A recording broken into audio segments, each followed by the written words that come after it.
Why the mind's search for safety creates the very fear it tries to escape. Most human fear does not come from danger, it comes from the idea of danger. We are afraid not because something is happening, but because something might happen. And so, we spend our lives searching for psychological safety. A place in the mind where nothing can go wrong, where uncertainty disappears, where the future is guaranteed. But here is the great paradox. The more safety the mind demands, the more fearful it becomes. Alan Watts often said that fear is not the enemy. Fear is a message, misunderstood. Tonight we explore fear, not as a problem to eliminate, but as a doorway to understand the nature of the mind itself. Section 1, what fear really is. Fear is a natural response to danger. If a tiger appears in front of you, fear is intelligence. But psychological fear is different. Psychological fear is fear without a tiger. It is the fear of losing control, being rejected, failing in the future, not being enough, the unknown. Alan Watts explained that this kind of fear exists almost entirely in thought. The body lies now, the mind lives later, and fear is born in that gap. Section 2, the illusion of psychological safety. We believe there is a mental position where we can finally relax. If I earn enough money, I'll be safe.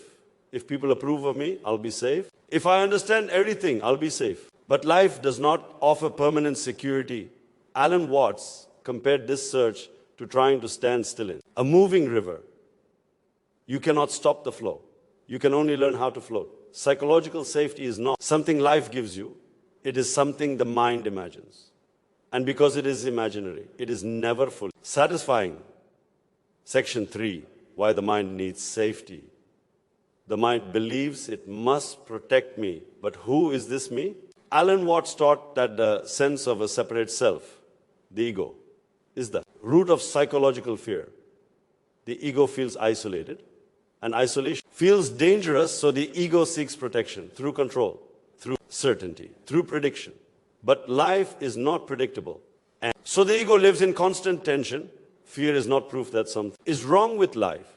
Fear is proof that the ego is trying to survive. In a world that does not stand still, Section 4, fear and the future. Fear always points forward. What if this goes wrong? What if I lose everything? What if I can't handle it? But the future does not exist. There is no future happening anywhere. There is only imagination happening now. Alan Watts reminded us, you are afraid of what your mind is doing, not of what life is doing. Most fear is rehearsal for events that never arrive. And the tragedy is that we suffer them anyway. Section 5, the problem with avoiding fear. We are taught to avoid fear, to escape it, to suppress it, to conquer it. But avoidance teaches the mind one thing: fear is dangerous. And when fear is labeled dangerous, it multiplies. Alan Watts suggested a radical alternative. Allow fear to be present. When fear is allowed, without resistance, it changes form, not instantly, but naturally. Fear survives on opposition. Without opposition, it has no fuel. Section 6, safety through control versus trust. There are two ways to live.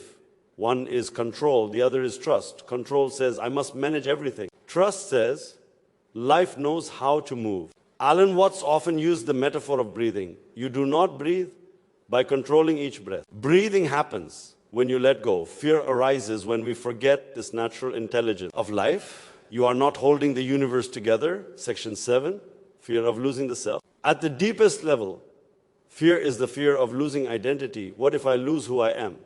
What if everything changes? What if I disappear? Alan Watts answered this gently. You cannot lose what was. Never solid to begin with. The self is not a thing. It is a process. Like a flame, always changing, yet present. When you stop clinging to identity, fear softens. Section 8, psychological safety is not comfort. True psychological safety does not mean comfort. It means flexibility, a tree that does not bend it. The wind breaks. A tree that bends survives. Fear lessens when you realize, I don't need certainty. I need adaptability. Life is not safe, but it is trustworthy. Section 9, living without the demand for safety. When you stop demanding safety, something unexpected happens. You relax, not because danger disappears, but because resistance does. Fear still visits, but it knows. longer controls, you begin to live not defensively, but creatively. Alan Watts would not promise a fearless life, he would offer something deeper.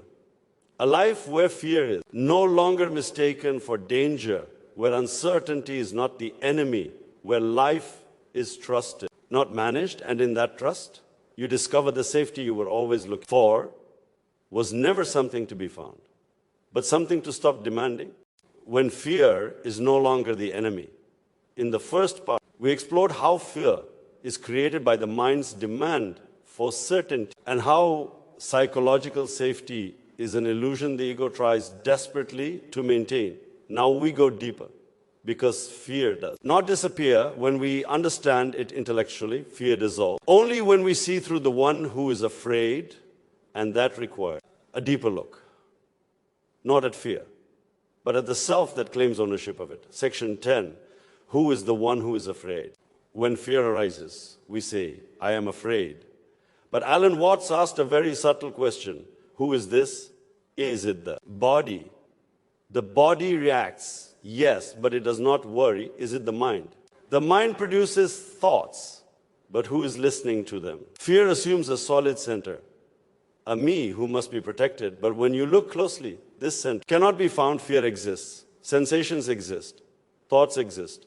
But the separate self, the one who claims ownership, is an idea, and fear depends on that idea. Section 11. Fear needs a story. Fear cannot survive without narrative. It says, this happened before. This means something about me. This could happen again. Alan Watts pointed out that fear is memory projected forward. Remove the story and fear loses its direction.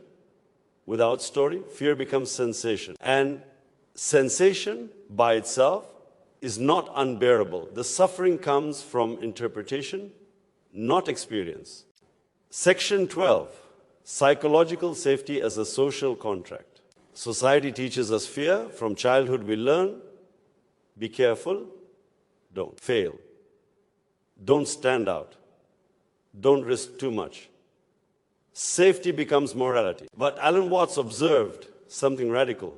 A society obsessed with safety produces anxious people because life is inherently risky. To be alive is to be vulnerable. Trying to eliminate vulnerability is trying to eliminate life itself. Section 13, fear of emotional pain. Many people say, I'm not afraid of danger. I'm afraid of emotional pain. Rejection, loss, embarrassment, grief. But emotional pain is not permanent. What hurts is not the feeling, but the belief that it should not be happening. Alan Watts reminded us, pain resisted becomes suffering. When emotional pain is allowed, it moves. When resisted, it stagnates. Fear grows where emotion is forbidden. Section, the courage to feel. True courage is not the absence of fear, it is the willingness to feel uncertainty, to feel insecurity, to feel not knowing. Alan Watts would say, the bravest thing you can do is stop armoring yourself. Armor makes you feel safe, but it also makes you rigid, and rigidity breaks. Section 15, psychological. Safety versus aliveness. There is a choice we make every day, often unconsciously, safety. Or aliveness. Safety seeks predictability. Aliveness embraces movement. Alan Watts said life is not a journey toward a secure destination, it is a dance. And dancers do not cling to the floor. They move with risk, rhythm, and trust. Section 16, trusting fear itself. What if fear is not a mistake? What if fear is simply energy, misunderstood? When fear arises, it brings intensity, focus, and presence. The problem is not fear. The problem is believing fear means stop. Sometimes fear means pay attention, be awake. Step into the unknown. Fear transforms when you stop treating it as an enemy. Section 17, living without psychological armor. To live without psychological. Safety does not mean recklessness. It means honesty. Honesty about impermanence, honesty about uncertainty, honesty about vulnerability. When you stop pretending life should be safe, you stop being shocked by its movement, and fear loses its authority. Alan Watts would not teach you how to feel safe. He would teach you something far more liberating, how to be at ease in insecurity, because insecurity is not a flaw in life. It is the very condition that makes life vivid, creative, and real. And when you no longer demand safety, you discover something unexpected you were never as fragile as fear made you believe. Next episode, Best Flow. Alan Watts on letting go of control. Why surrender is not weakness, it is intelligence. This episode naturally completes the fear arc. Fear begins with the need for safety. Safety leads to control. Control creates tension. Letting go ends the struggle.